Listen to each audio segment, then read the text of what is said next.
Victor knows the fine details of insuring firms like yours. For over 60 years, Victor has provided outstanding service and broad, flexible, and innovative professional liability solutions to engineering firms and ACEC members. As a Victor insured, you have access to free, on-demand continuing education courses, automated contract reviews, and endless risk management tools and resources to help manage projects and grow your business. Visit www.victorinsuranceux.com/ACEC to learn more.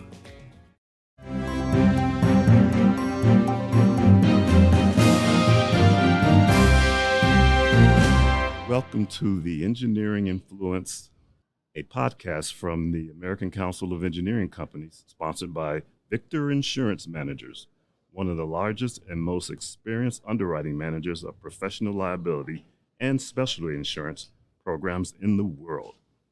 Good afternoon, everyone. This is Alan Crockett, Director of Member Communications for ACEC, and we want to welcome today one of our 5 Young Professional of the Year award winners with us. Please welcome Victoria Ballestero, VP and Operations Manager, for ATCS in Largo, Maryland. And Ms. Ballestero, welcome to our program. And thank you, Alan. And first, tell our listeners, what does it feel like to have your achievements and as an engineer be recognized on the national stage? It is truly such an honor. The work that civil engineers do is really understated. And I think that to be able to have myself recognized, it's really recognition for my company, ATCS, for my team, my parents, and my family. Like, I think it's a win for everyone. Did many of your family join you for the awards ceremony tomorrow? Unfortunately not, no? But by yourself. Okay. Not a great question. Well, sorry. You've already won the award, so they probably were thinking, okay, so what are you doing for me lately? Well, a little bit of a funny sidebar. When I found out that I won the ACEC Metropolitan Washington Award, my mom was really excited. My dad was really excited, but my mom's response was, well, it's not like it's a national award, right? It's just a local award. And my dad's like, is there a cash prize? And so when I won the national award, my mom was really over the moon. And then my dad still asked, is there a cash prize? So you have to appreciate that at least. That sounds like a dad for sure. Yeah. What's the benefit? Well, what does it mean to you? I've been focused on being a civil engineer for almost my entire life. I'm a little bit of a freak of nature in that I've wanted to be a civil engineer since I was 12 years old. Mm-hmm. And going through college, there were certainly times when I questioned whether it was the right career path for me.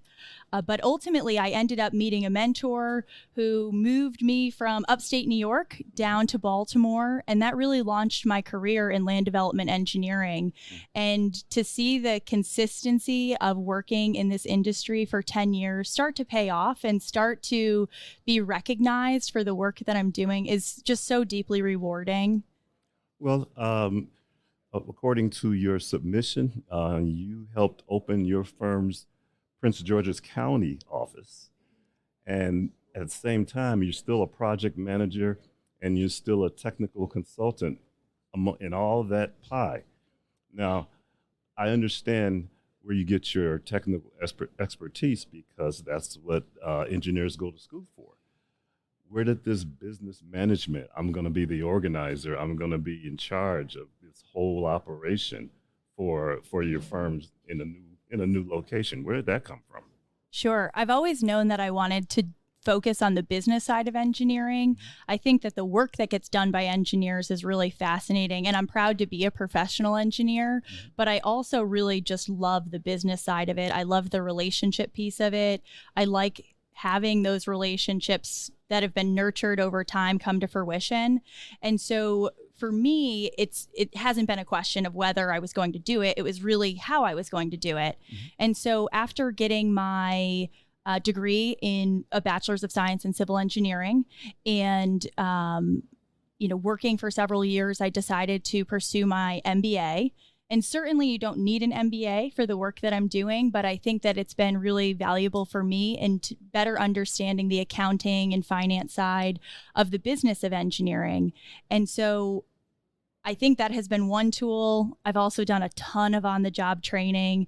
It's unbelievable the things that happen as a manager. You can't possibly fathom the challenges of hiring or the challenges of dealing with performance or the challenges of dealing with clients until you've done it. And I don't think that there's any class that can prepare you for that. I think it's really just trial and error. Well, that's one of the reasons why ACEC exists, is because engineers go to school to get that technical training, that technical acumen, and innovation acumen. And then ACEC, our goal was to help them in the management business side of running a successful firm too, in addition to them already having that technical expertise. And you seem to have gotten it without taking one lesson, one class, one session from ACEC. But tell me, what thrilled you, or what made you want to get into engineering in the first place? Sure. I grew up in upstate New York, and my family owns a construction company in Saratoga Springs. And so I grew up working on the vibratory roller on job sites, and my family's focus is really demolition and site civil work. And so growing up, my dad would bring home like rolls of plans, and he would roll them out on the kitchen table and mark them up with a Sharpie. And my dad doesn't have a college degree in engineering. He's self-taught in construction, and he's one of the smartest people I know, but it's really that work with him made me realize the importance of constructability and really designing things that could be built and were practical in the field. So for me, that was like the impetus for wanting to pursue civil engineering. And then once I found out about land development engineering and I got to see just how much it shapes the landscape that people live in, that was really the spark for me. Well, you said, it's very impressive, by the way. You said you grew up in Saratoga Springs. I figure you might have had some type of engineering expertise for the racetrack. Yeah. That I can't wait every year to go visit, That's pretty incredible. And so what are your future plans? I mean, do you have a particular discipline or a particular specialty, or are you still involved in really mastering the current disciplines that you're dealing with now? So I'm really fortunate that the company that I work for, ATCS, is a multidisciplinary firm. Mm-hmm. So we currently have practices in emergency management services, transportation engineering, and site civil engineering. Site civil is by far and away my greatest passion. I have done some work in transportation engineering, and I think that the work that our EMS team does with FEMA is very admirable.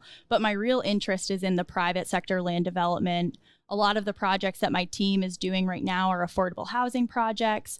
We also have a veteran housing project, which is really cool, a lot of mixed use projects. And so looking at that type of work, that's really what gets me out of bed in the morning. And so I hope that my career continues on the path of leading a team and executing that kind of work.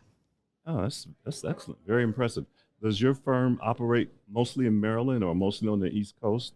Sure. So we're headquartered in Herndon, Virginia, mm-hmm. and I was hired to open a Prince George's County office. Mm-hmm. We also have 8 offices on the East Coast, spanning from Mechanicsburg, Pennsylvania, down to Charleston, South Carolina. Mm-hmm. And so we're looking to expand beyond that footprint too. So again, when we're looking at business acumen and growing that business acumen, I can really point to the leadership at ATCS in helping me to grow in that manner. The company has a really outstanding president who has seen the value in having a strategic plan. And so as an organization, we have a 5-year strategic plan. We just went through the process of creating a new 5-year strategic plan, and that's really guiding our growth over the next 5 years. Oh, excellent. Yeah. Very well said. So now that you have been awarded on a national scale, Dad, for your expertise and your achievements so far in your career. Is there any type of, were you surprised? Is there any type of wonderment or surprise that your efforts would have a chance at receiving, or did you already have a feeling, this is pretty special what I've done, and maybe it's worthwhile to give it a shot? I don't think that I could have possibly realized that it would be recognized on a national level. And truthfully, it didn't sink in for me until you called me last week and said, would you like to be on a podcast? And when I asked why, you said, well, you're a national award-winning engineer. And for me, that's when the nickel dropped. I honestly started crying because it's emotional. It's very exciting. I also, just to be a young woman in the industry that's getting that kind of recognition is also really important, because there's still a lot of the industry that doesn't represent the diverse population that we have right now. And that's one thing that I've been very intentional about and passionate about as I'm growing my team. I think that there's tremendous value in having diversity in a team. And so looking at my team, we have like a great cross-section of race, gender, national origin, sexual orientation, across the boards. We have a really diverse team. And I look at all of my team's efforts, and that's really what this award is, because I couldn't do it without them. Wow. Just to continue on that, how many members are on your team that you manage? Sure. I have 10 folks on my team, ranging from 22 years of experience with ATCS, which is amazing to have that kind of legacy with one company, down to I actually have an intern at Virginia Tech right now. He's interned with ATCS 5 summers in a row, and he's in his senior year, and he asked if he could work during his senior year. So we have the full gamut of professionals working for us right now. Well, you seem to be very, very impressive, very, very excited, and I really, really appreciate your passion for what you do and for the overall engineering industry and its role in helping America solve its problems and enhance the quality of life. So once again, please, we want to thank Victoria Ballestero from ATCS in Largo, Maryland, for joining us today. And tomorrow she will receive her award for being one of the 5 young professional engineers of the year for 2021 at our awards luncheon. So once again, congratulations, and we look forward to you getting your award and posing for the pictures and getting some keepsakes, and just keep up the good work, and we'll see you down the line. Thank you for having me, Alan. Our pleasure. That was Victoria Ballesteros, and we want to thank everybody for listening, and we'll join you with the next podcast.